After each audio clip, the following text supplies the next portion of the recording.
हिंदी की online classes में आप सभी विद्यार्थियों का एक बार फिर से स्वागत है। कक्षा 7 में आज हम एक नया अध्याय करने जा रहे हैं और अध्याय का नाम है माँ कह एक कहानी। और ये कोई कहानी नहीं है, यह एक कविता है, बहुत अच्छी कविता है। और इस कविता में क्या बताया गया है इससे पूर्व मैं आपको कुछ बताना चाहूँगा। प्रस्तुत जो ये कविता है उसके माध्यम से माँ कह एक कहानी। देखिए क्या है कि यशोधरा है। यशोधरा कौन थी? यशोधरा सिद्धार्थ की पत्नी थी। अब ये सिद्धार्थ कौन है? सिद्धार्थ सिद्धार्थ है भगवान बुद्ध, यशोधरा के पति। और भगवान बुद्ध जो हैं, सिद्धार्थ जो क्षत्रिय थे, एक राजा थे, और वो अपना राज सिंहासन छोड़ करके विश्व को शांति का संदेश देने के लिए, अहिंसा का संदेश देने के लिए निकल जाते हैं और भगवान बुद्ध बन करके आते हैं। वो अपने पीछे अपने पुत्र राहुल को छोड़ जाते हैं और अपनी पत्नी यशोधरा को छोड़ जाते हैं। तो प्रस्तुत कविता में यशोधरा अपने पुत्र राहुल को अपने पति सिद्धार्थ की करुणा का एक वृतांत, वृतांत यानी प्रसंग, प्रसंग यानी एक छोटी सी कहानी सुना रही है कविता के माध्यम से। क्यों? क्योंकि राहुल छोटा है, छोटा बच्चा है, वो जिद करने लग जाता है, माँ कहे एक कहानी, माँ एक कहानी सुनाओ, माँ एक कहानी सुनाओ। तो यशोधरा बेचारी क्या करती है, अपने पति जीवन का एक छोटा सा भाग, जिसमें वो एक हंस पर करुणा करते हैं, दया करते हैं, उसको एक कहानी के रूप में अपने पुत्र राहुल को सुनाती है। देख लीजिए, ये यशोधरा बैठी है और पास में एक राहुल बैठा है, यशोधरा का बेटा, सिद्धार्थ का पुत्र। तो सबसे पहले राहुल कहता है, माँ कह एक कहानी, राजा था या रानी, माँ कह एक कहानी। है माता, तो मुझे एक कहानी सुनाओ, कहानी कहो। था एक राजा या थी एक रानी। रानी की या राजा की किसी भी प्रकार की मुझे एक क्या सुनाओ, कहानी सुनाओ। बच्चे जिद करने लग जाते हैं, तो राहुल भी जिद करता है, माँ कहानी सुनाओ, कहानी सुनाओ, माँ मुझे कहानी सुननी है, माँ कह एक कहानी, माँ कह एक कहानी। चाहे राजा चाहे रानी की, लेकिन क्या सुनाओ, कहानी सुना। यशोधरा कहती है, तू है हठी मान धन मेरे, सुन उपवन में बड़े सवेरे, तात भ्रमण करते थे तेरे, जहां सुरभि मन मानी। यशोधरा कहती है, तू है हठी मान धन मेरे, हे राहुल, हे मेरे पुत्र, तो हठी है, जिद्दी है। बच्चे तो जिद्दी होते हैं, राहुल भी जिद्दी है, तो तू तो क्या है, जिद्दी है। मान धन, सम्मान को ही धन समझने वाला मेरे, हे पुत्र, तुम मान सम्मान को ही अपना धन समझने वाले हो। मान धन का मतलब है मान या सम्मान को धन समझने वाला। तो मान सम्मान को धन समझने वाले हो तुम, और जिद्दी भी हो तुम, तो सुन के रहोगे। तो सुनो, सुन। उपवन में, एक बगीचे में, बड़े सवेरे, बिल्कुल सवेरे सवेरे, सुबह सुबह, तात तुम्हारे पिता भ्रमण करते थे तेरे, तुम्हारे तात तुम्हारे पिता एक दिन सुबह सुबह उपवन में, बगीचे में भ्रमण कर रहे थे, घूम रहे थे, जहां सुरभि मनमानी।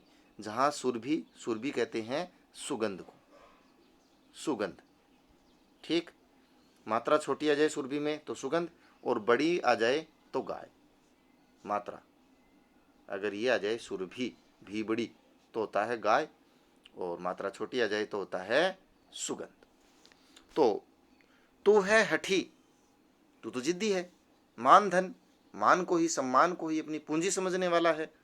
सुन, उपवन में तेरे पिताजी एक दिन भ्रमण कर रहे थे, जहां सुरभि यानी सुगंध मनमानी, मनमानी सुगंध बह रही थी। क्यों बह रही थी? उपवन है, उपवन है तो फूल है, फूल है तो सुगंध है, और सुगंधित हवा, मनमानी हवा बह रही थी, मन को अच्छी लगने वाली हवा बह रही थी। अब राहुल बोलता है, जहां सुरभि मनमानी।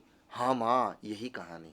अच्छा माँ, जहां सुरभि सुगंध, सुगंधित हवा, मनमानी सुगंधित हवा बह रही थी। हाँ माँ, यही कहानी, यही यही कहानी मुझे सुनाओ माँ, मैं यही कहानी सुनूंगा। आगे यशोधरा उसको कहानी सुनाती है। वर्ण वर्ण के फूल खिले थे, झिलमिल कर हिम बिंदु झिले थे, हल्के झोंके हिले मिले थे, लहराता था पानी। यशोधरा कहती है कि पुत्र, वर्ण वर्ण के, रंग बिरंगे, अनेक रंग के फूल खिले हुए थे। रंग बिरंगे क्या खिले हुए थे? फूल खिले हुए थे। कहाँ? उस बागीचे में जहां उनके पिता कौन, सिद्धार्थ भ्रमण कर रहे थे। झिलमिल कर, झिलमिल कर, झिलमिला करके। देखो, जब सूर्य की किरणें गिरती हैं, जैसे तारे झिलमिलाते हैं ना, वैसे सूर्य की किरणें गिरती हैं तो हिम बिंदु, ओस के कण, हिम बिंदु यानी ओस के कण झिले थे, झिलमिला रहे थे। उस बगीचे में झिलमिल कर मतलब बहुत सारे ओस के कण सूर्य की किरणें गिर जाने से, गिरने से झिलमिला रहे थे, जैसे तारे झिलमिला रहे हों। तो हिम, हिम यानी बर्फ, बिंदु यानी कण, बर्फ के कण मतलब शरद ऋतु में ओस के कण उस बगीचे में झिलमिला रहे थे। हल्के झोंके हिल मिले थे, और हल्के हल्के झोंकों से हवा भी हिल मिला रही थी, घूम रही थी, बह रही थी। हल्की हल्की हवा के झोंके वहां पर आ रहे थे। ओस के कण बगीचे में फैले हुए थे जो चमक रहे थे। लहराता था पानी, और उस बगीचे के पास ही इस छोटे से तालाब में क्या लहराता था? पानी लहरा रहा था। क्या लहराता था? पानी लहरा रहा था। तो राहुल बड़ा खुश हो जाता है कि रंग बिरंगे फूल खिले हैं बागीचे में, ओस के कण भी झिलमिला रहे हैं, हल्के हल्के हवा के झोंके आ रहे हैं, और लहरा रहा है बगीचे का पानी। लहराता था पानी माँ, लहराता था पानी। हाँ हाँ, यही कहानी, मुझे तो यही कहानी सुननी है, जहां लहरा रहा था पानी। आगे यशोधरा कहती है, गाते थे खग कल कल स्वर से, सहसा एक हंस ऊपर से, गिरा बिद्ध होकर खरशर से, हुई पक्ष की हानि। यशोधरा आगे कहानी सुनाती हुई कहती है कि लहरा रहा था पानी उसी वक्त जब भ्रमण कर रहे थे तुम्हारे तात यानी पिताजी।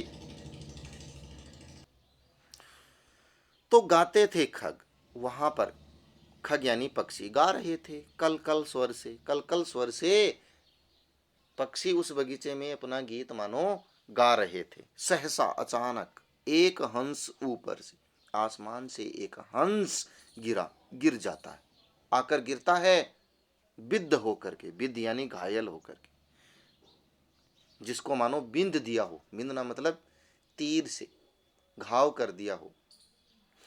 खर, शर से, खर यानी कठोर, शर यानी बाण, तीर, ठीक। तो कठोर बाण से घायल होकर के गिरा हंस, उसी वक्त हुई पक्ष की हानि, और बेचारे पक्षी की हानि हो रही थी। मतलब एक पंख, पक्ष यानी एक पंख जो है वो बुरी तरीके से घायल हो गया था, उसमें तीर घुस गया था। जब तुम्हारे पिता भ्रमण कर रहे थे, पक्षी गा रहे थे, तो सहसा अचानक ऊपर से एक हंस आकर के गिरा जो घायल था, जो बहुत ही कठोर तीर से उसका एक पंख क्या हो चुका था? घायल। आगे राहुल कहता है, हुई पक्ष की हानि माँ, पंख की हानि हो गई, पंख घायल हो गया। करुण भरी कहानी, ये कहानी तो बहुत करुणा से भरी हुई है, बहुत ही भावुकता कर देने वाली कहानी है, बहुत ही पीड़ित और दुखी कर देने वाली कहानी है माँ ये तो। चौंक उन्होंने उसे उठाया, नया जन्म सा उसने पाया, इतने में आंखें टक आया, लक्ष्य सिद्धि का माने। यशोधरा कहती है कि पुत्र, चौंक उन्होंने, जब अचानक वो हंस आकर के गिरा तो तुम्हारे पिता चौंक उठे और उन्होंने उसे उठा लिया। नया जन्म सा उसने पाया, और मानो उसने नया जन्म सा प्राप्त कर लिया। मानो उस हंस को क्या प्राप्त हुआ, नया जन्म प्राप्त हुआ। इतने में आखेटक आ गया। आखेटक किसे कहते हैं, शिकारी। शिकारी जिसने उसका शिकार किया है ना, उस हंस को घायल किया है, मानो वो इतने में आ गया। ये है वो आखेटक और ये है सिद्धार्थ और ये है इसके हाथ में वो हंस, घायल हंस। तो इतने में कौन आ गया, आखेटक आया। लक्ष्य सिद्धि का मानी, मानी मतलब अभिमानी, अभिमानी। किस बात का अभिमान था, लक्ष्य सिद्ध। उसका लक्ष्य सिद्ध हो गया, मतलब उसका जो बाण था वो सही निशाने पर लगा कि मैं कितना बड़ा शिकारी हूं, मेरा निशाना नहीं चूका और मैंने सीधे सटीक उस लक्ष्य को भेद दिया, हंस को घायल कर दिया। इसका अभिमान लेकर के आखेटक आ गया। वो घमंडी आखेटक, वो शिकारी आया किसके पास, जिसके पास हंस है, सिद्धार्थ के पास। लक्ष्य सिद्धि का मानी, कोमल कठिन कहानी। माता, लक्ष्य सिद्धि का अभिमान करने वाला, लक्ष्य सिद्धि का मानी मतलब लक्ष्य सिद्धि, लक्ष्य प्राप्त करने का अभिमान करने वाला। कोमल, ये कहानी तो बहुत कोमल है, कठिन लेकिन बहुत कठोर है।